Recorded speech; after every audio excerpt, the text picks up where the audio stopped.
begini, yang udah alim begini, dua. Yang ketiga wasyuhul muta. Kalau ada orang-orang kaya yang selalu pelit, tidak mau mengorbankan hartanya untuk agama Allah.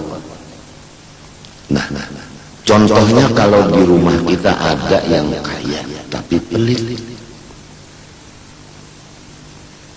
Di rumah kita juga ada ini, misalnya istri kita yang pelit. Uang kita beri, terus disimpan. Beli emas, beli berlian, kalau ada berlian yang tanah. Enggak ada sekali istri kita tuh berpikir untuk sedekah. Beli pakaian gitu aja. Beli make up aja. Enggak memikirkan lagi uang yang diberi dari kita yang hakikatnya dari Allah untuk sedekah. Enggak. Pelit. Istri kita yang pelit, anak kita juga pelit. Apalagi kalau kitanya selaku ayah, selaku suami, raja pelit. Nah, di rumah tangga kalau sudah ada yang begini, tambah lagi wal hawal muttaba. Di rumah tangga kita nih ada orang yang tidak alim dan tidak kaya.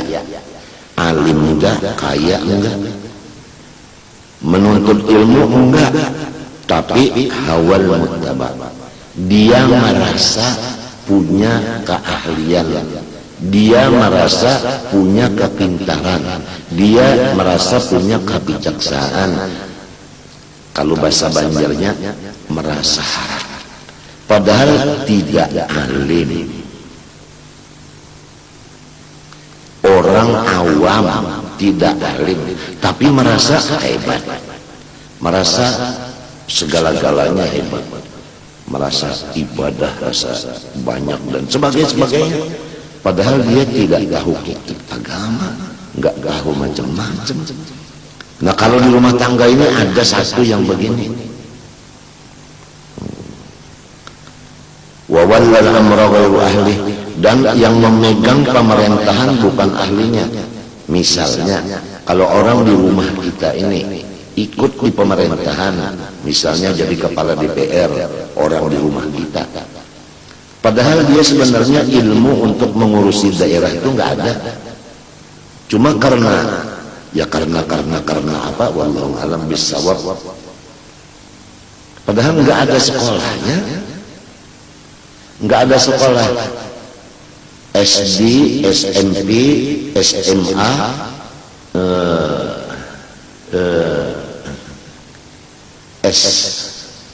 S Grim, S Putar, S Katam, fakultas,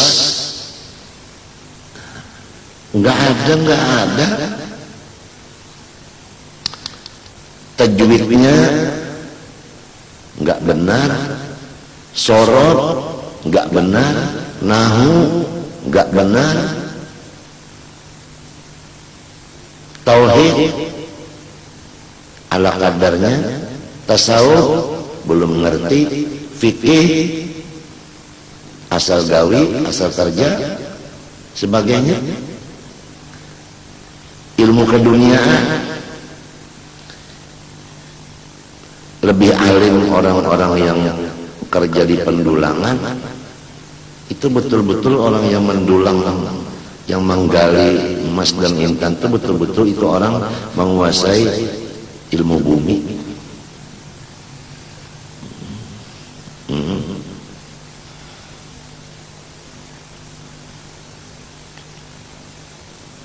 Jadi kalau sudah begini keadaan rumah tangga kita, ditambah lagi wa dhahara al-khusyu' min kulli jahilin ala qadri jahlih, telah berkeliaran sifat-sifat yang buruk yang timbul dari orang yang tidak mengetahui yang sebenarnya tapi malu bertanya. Kalau istri kita tidak tahu dengan keadaan kita yang sebenarnya, Dan istri kita itu tidak menanyakan apa sih sebenarnya suami saya ini. Nah, karena dia jahil, nggak mau menanyakan, lalu keluarlah jahat sangka, buruk sangka, curiga terhadap kita. Padahal kita tidak patut dicurigai begitu. Karena dia nggak tahu keadaan kita yang sebenarnya dan tidak mau menanyakan supaya dia tahu yang sebenarnya, lalu dia buruk sangka kepada kita. Ditambah lagi dari buruk sangkanya istri kepada suami sampai mengupat-upat. Kemudian kita lihat lagi ada di istri kita atau di anak kita ini ada lagi yang karena jahilnya lalu dia itu iri dengki. Kemudian kita lihat lagi di rumah tangga kita ini, misalnya mertua kita. Di rumah tangga kita nih mertua misalnya, mertua kita ini sifatnya pelit, toma, serakah,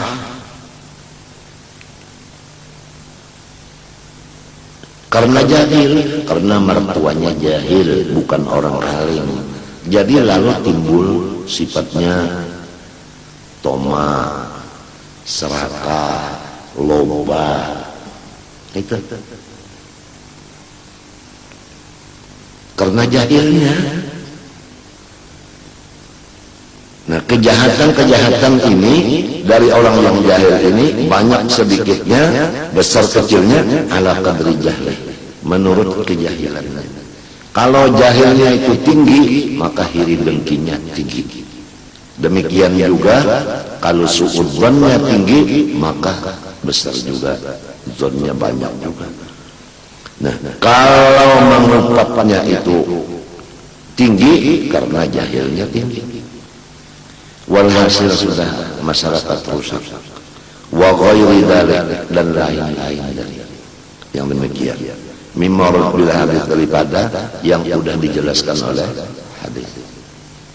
Di antaranya misalnya dari dzalik tadi, yaitu seperti kalau kita duduk berduaan laki istri, maka jarang terjadi kesepakatan kata jarang. Duduk berdua istri, jarang sesuatu itu sepakat.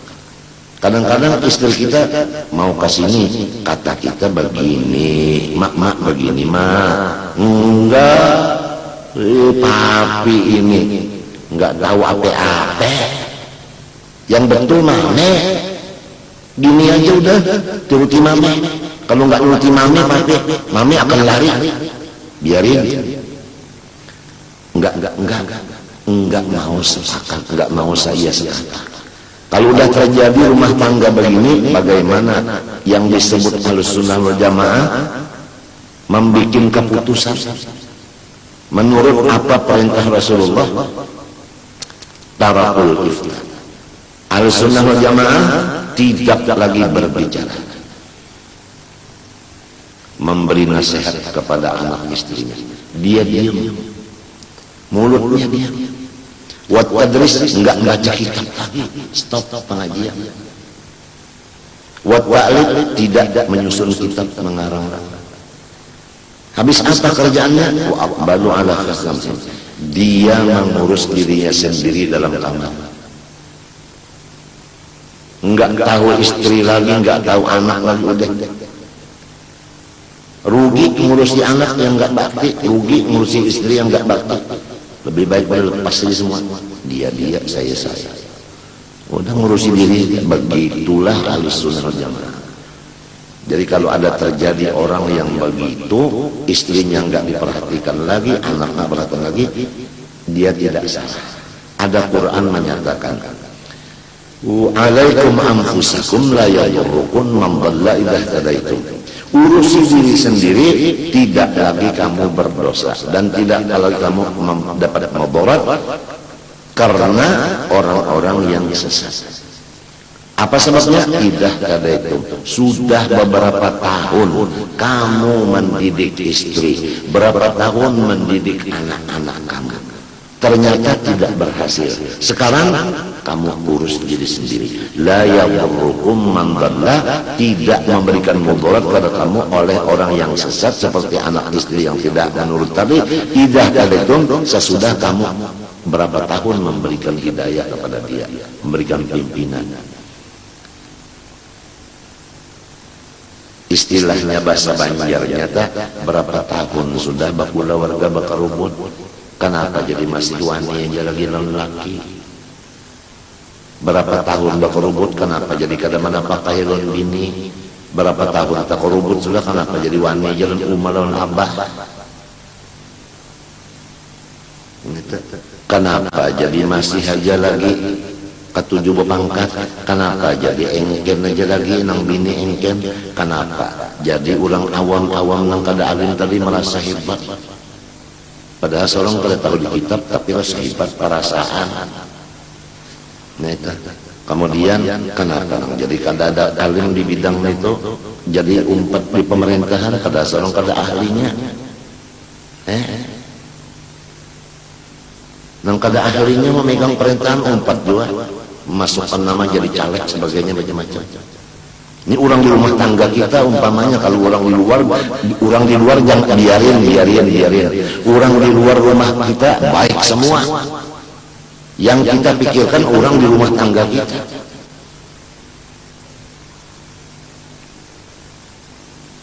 Kemudian di rumah tangga kita ada orang yang jahil, seperti istri jahil, nggak mau nanyakan kepada kita masalahnya, lalu dia buruk sangka kepada kita, curiga kepada kita, dan iri dengki kepada kita, dan ribah mengumpat kepada kita. Atau saudara kita sendiri yang iri dengki, melihat kita maju dia mundur, timbul iri dengkinya. Nah kalau sudah begini terjadinya, Rasulullah menyuruhkan, Quran menyuruh Ahlus Sunnah wal Jamaah begini, stop memberi nasihat, tutup mulut. Pengajian kitab stop, mengarang kitab, menyusun kitab stop. Apa kerjaan? Masuk kamar, kunci ibadah.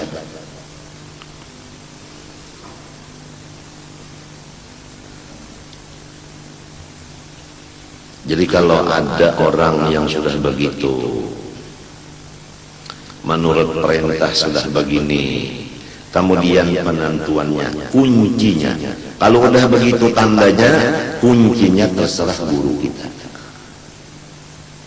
Karena guru kita walaupun udah meninggal dunia, tapi tulisan beliau, wasiat beliau sudah.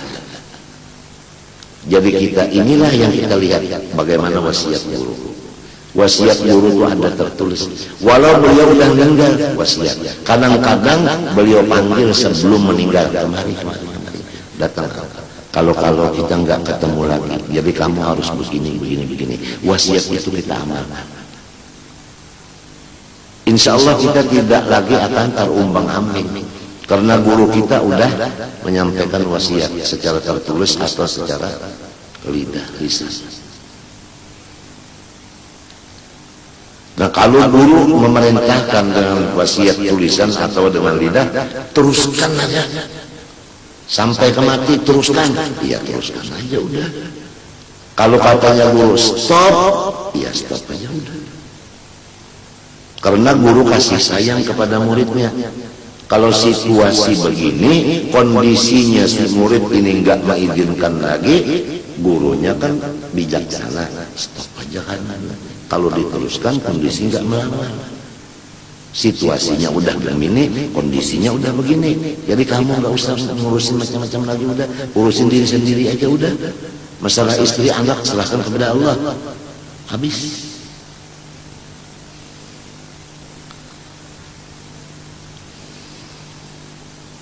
Jadi kalau istri atau anak terjadi suaminya udah enggak ngomong apa-apa lagi, langsung masuk kamar kunci, jangan bingung dong.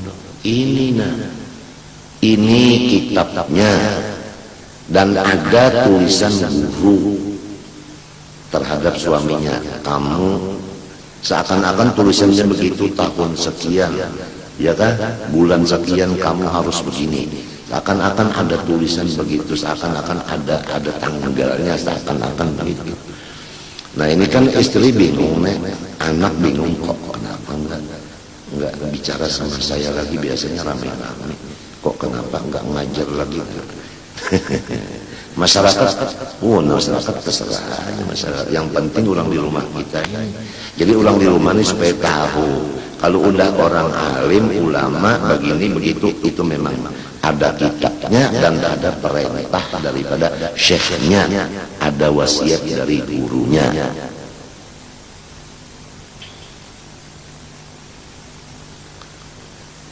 Dan mereka itu berpendapat bahwasanya mengurusi diri sendiri itu yang lebih penting. Ibda' binafsi, alaikum anfusakum.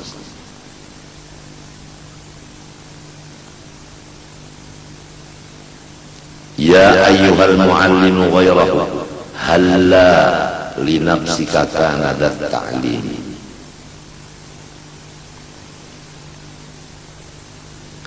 Wa huwa,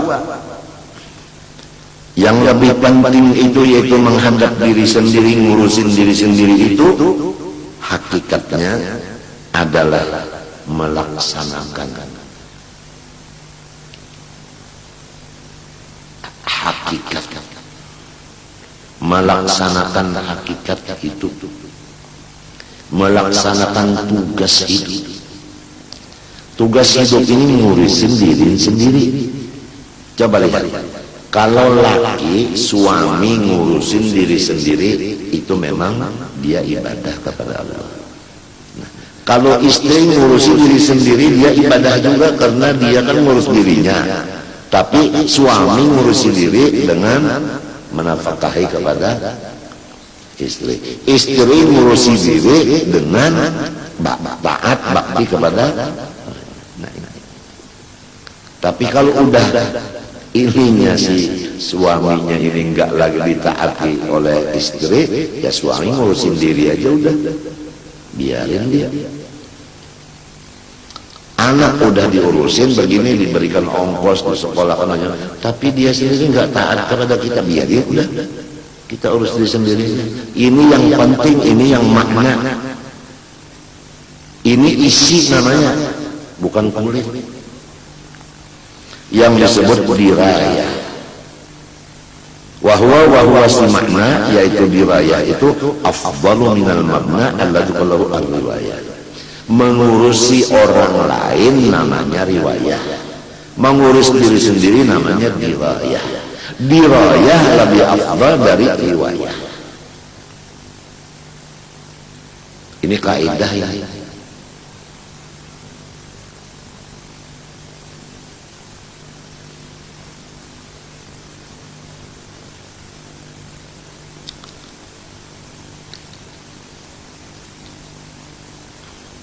Nah jadi kita nih harus siang malam melihat keadaan rumah tangga.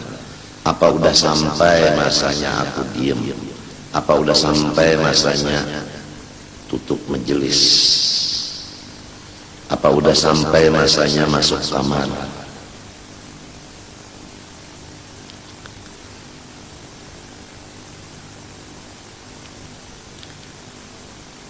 Pertama tanda-tandanya tadi nggak ngamalkan ilmu. Yang kedua yang alimnya udah duduk di pemerintahan. Yang ketiga yang kayanya pelit. Keempat orang-orang yang tidak alim, awam merasa alim, sanggup mimpin sebagainya. Yang kelima yang duduk di pemerintahan tidak cukup ilmunya memegang kepemerintahan. Yang keenam buruk sangka, ngupat, hiri dengki, loba, toma, serakah, dan lain-lainnya.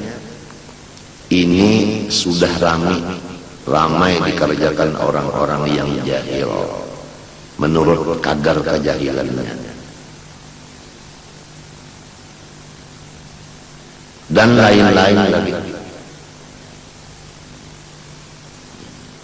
Seperti yang jadi khatib bukan yang semestinya jadi khatib, yang jadi imam bukan yang semestinya jadi imam, yang jadi nadhir masjid bukan semestinya jadi nadhir masjid, yang ngurusi anak yatim bukan semestinya dia ngurusi anak yatim. Katanya saya yatim juga, padahal usianya udah 60, jadi dia makan harta anak yatim. Katanya saya yatim juga, dan sebagainya. Ya rame lah sudah di akhir zaman kena bubuhan kurap mengurap. Kalau udah begitu, Ahlussunnah wal Jamaah menyatakan dirinya nutup mulut, nutup kitab, nutup pulpen. Mereka ngurusin diri sendiri. Bagaimana hubungannya terhadap umat? Hubungannya mengambil hadis Nabi, doa bi dhahril ghaib. Dia di dalam kamar mendoakan umat, seakan-akan dia mati di dalam kubur mendoakan umat, ummati, seakan-akan begitu. Jadi masih ada hablun minan nas. Jangan dikira orang yang uzlah dan khalwat melepaskan hablun minan nas. Jangan, itu buruk sangka itu. Sebenarnya orang yang uzlah dan khalwat ini yang sangat dirindukan oleh masyarakat. Kapan beliau keluar? Jadi itu sebenarnya orang-orang yang menghubungi akan masyarakat. Kalau yang siang malam keluar berkumpul masyarakat, orang bosan. Jadi enggak ada hablun lagi, itu namanya ngacau.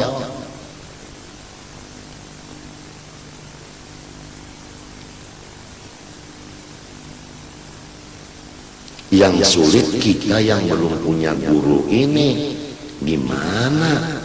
Tulisannya udah begini, tapi penentuan di tangan guru. Gimana mestinya kita hidup ini?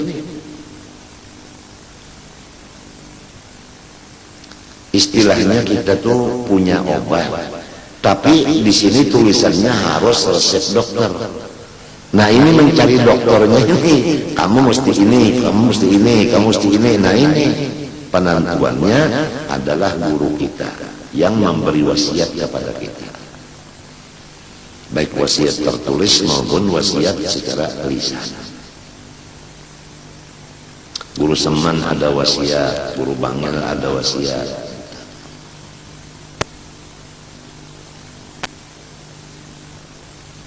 Guru Syahrani ada wasiat.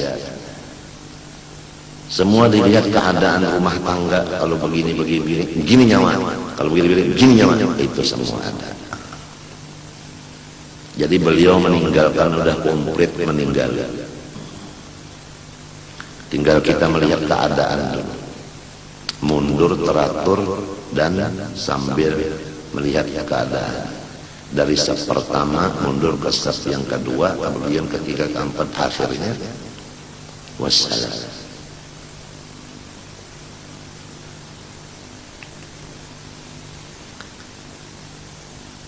Wa kanu yatadafa'una al-fatwa bi syiddati taqwa. Ahlus sunnah wal jamaah, mereka itu masing-masing menolak menjadi mufti. Enggak ada yang mau jadi mufti, masing-masing menolak si A aja. Katanya si A enggak mau, si B aja. Katanya si B dengan si A, udah saya enggak mau, terserah si A. Ujar si C, oh itu udah terserah si A, si B. Masing-masing menolak pangkat menjadi mufti. Bukan seperti yang di akhir zaman ini, masing-masing mencari jalan supaya saya yang jadi mufti. Sampai ijazahnya dibeli, ijazah belian.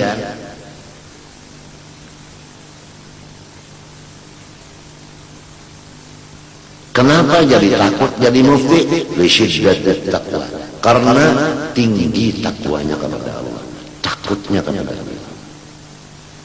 Karena orang mufti ini seakan-akan dia menguasai ilmu, sedangkan yang alim Allah.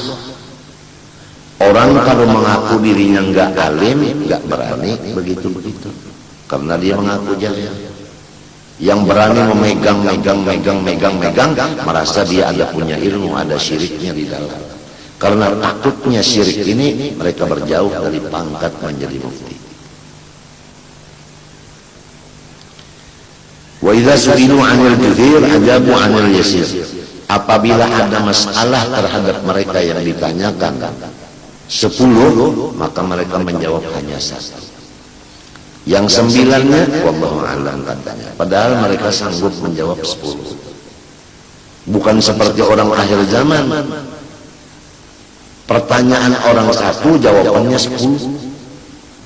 Karena menyatakan bahwa diri saya ini adalah orang yang alimul allama, bahrul fahama, alimul kabir dan buhu.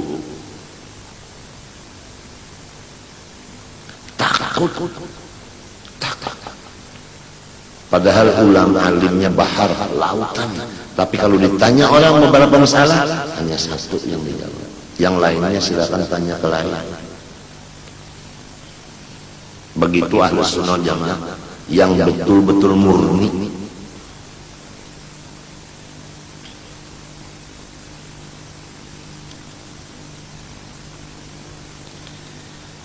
Wa yakhtaruna min al-a'mal at'abaha wa min at-ta'at afdalaha. Mereka itu selalu mencari-cari amal-amal itu mana yang paling sulit.